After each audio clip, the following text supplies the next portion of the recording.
Ya, baik Pak, bisa dijelaskan Pak bagaimana mekanisme Pak pelican cross di Bundaran HI ini Pak? Ya, pelican crossing di Bundaran HI memang sangat dibutuhkan dan banyak sekali digunakan oleh penyeberang jalan. Karena di sana ada stasiun terakhir MRT yang saat ini dan juga ada halte Transjakarta sehingga banyak masyarakat yang menggunakan pelican crossing tersebut.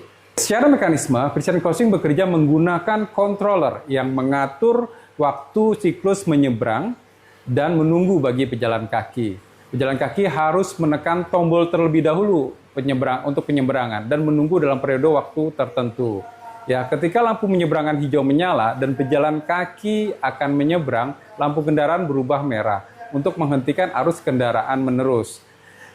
Dan karena wajib berhenti pada titik marka stopping yang telah disediakan, setelah waktu penyeberangan selesai, lampu kembali ke siklus normal kendaraan. Nah, pengaturan waktu di pelican crossing Bundaran HI Pullman ini saat ini adalah sebagai berikut. Pada pagi hari, waktu tunggu sisi barat ya, itu 50 detik waktu tunggunya dan waktu menyeberangnya adalah 20 detik. Sementara sisi timur, waktu tunggu 40 detik dan waktu menyeberangnya adalah 20 detik. Lain hal dengan pada siang hari, sisi barat dan sisi timur sama-sama memiliki waktu tunggu 40 detik dengan waktu menyeberang 20 detik.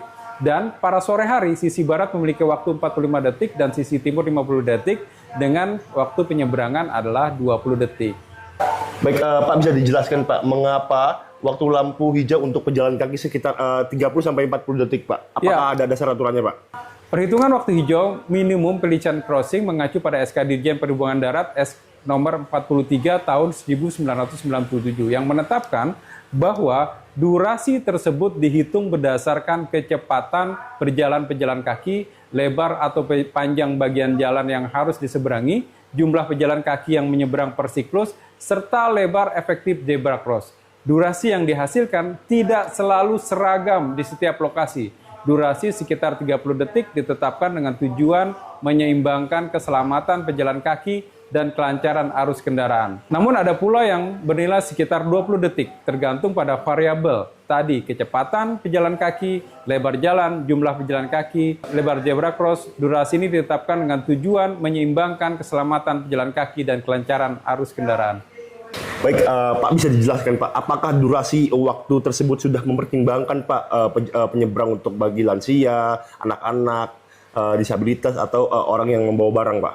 Ya, durasi waktu tersebut tidak hanya mempertimbangkan langkah pejalan kaki dewasa, namun juga mengakomodasi kelompok pejalan kaki yang bergerak lebih lambat, termasuk lansia, penyandang disabilitas, anak-anak, maupun pengguna yang membawa barang. Selain itu, pelican crossing juga dilengkapi fasilitas pendukung seperti tombol dan sinyal suara di beberapa lokasi untuk meningkatkan aksesibilitas. Baik Pak, bisa dijelaskan Pak, apakah ada kemungkinan durasi penyeberangan ditambah jika memang dinilai belum ideal Pak?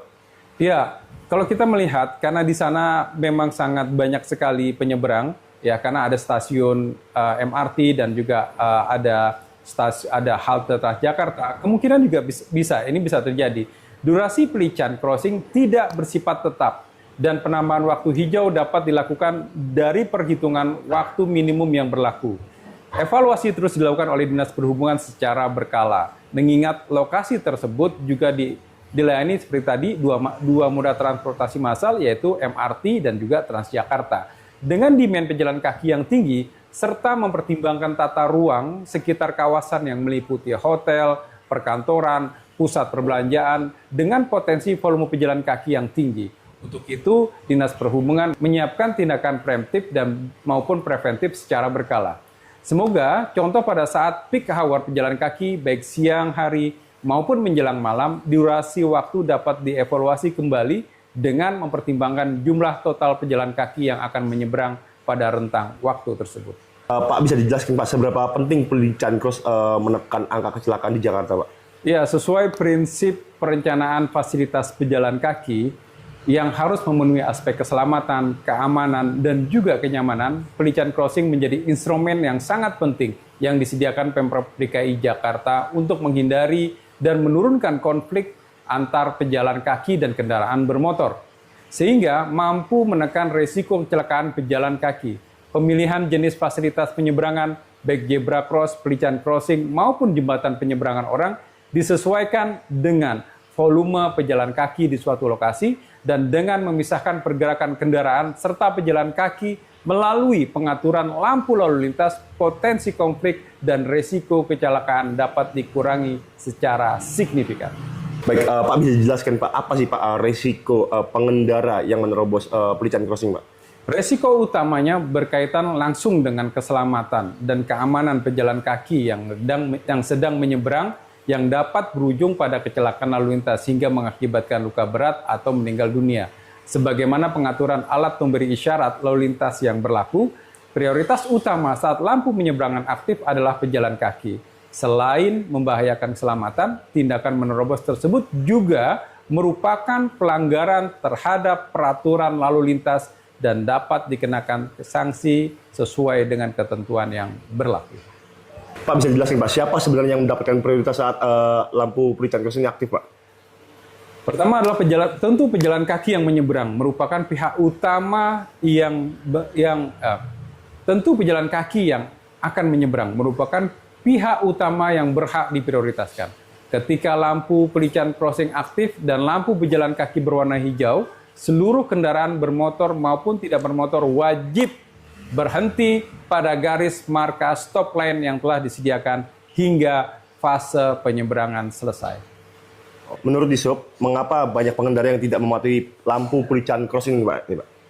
Faktor utamanya antara lain rendahnya disiplin berlalu lintas, kurangnya kesadaran akan keselamatan pejalan kaki, terburu-buru, serta masih kurangnya pemahaman mengenai fungsi pelician crossing, sehingga sebagian pengendara kendaraan bermotor mengabaikan kewajiban berhenti dan memprioritaskan pejalan kaki.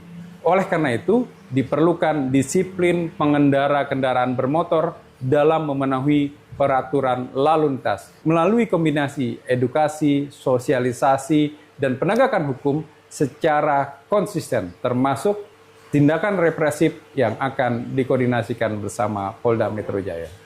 Bagaimana tingkat kepatuhan pengendara di pelician crossing saat ini? Apakah ada data atau hasil evaluasinya, Pak? Tingkat kepatuhan pengendara kendaraan bermotor memerlukan studi komprehensif agar dapat disampaikan secara terukur dan tidak sekedar bersifat kualitatif. Secara umum, tingkat kepatuhan terus dievaluasi oleh Dinas Perhubungan Provinsi DKI Jakarta bersama kepolisian melalui pemantauan lapangan dan CCTV. Di beberapa lokasi kepatuhan sudah cukup baik, namun masih ditemukan pelanggaran, terutama oleh pengendara sepeda motor.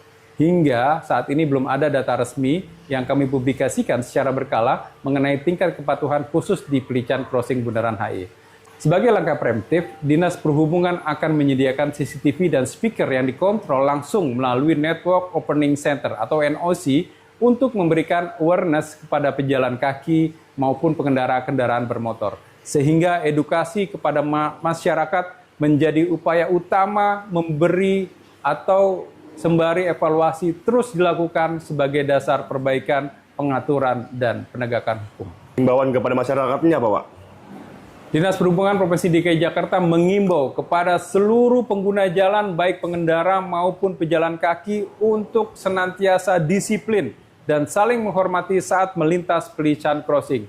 Bagi pengendara agar berhenti sepenuhnya saat lampu merah menyala demi keselamatan bersama. Dan bagi pejalan kaki agar tetap menggunakan fasilitas penyeberangan yang tersedia serta memperhatikan kondisi lalu lintas sebelum menyeberang. Kedisiplinan bersama adalah kunci utama untuk menekan angka kecelakaan lalu lintas di Jakarta. Dishub hadir untuk Jakarta. Jangan lupa subscribe ya.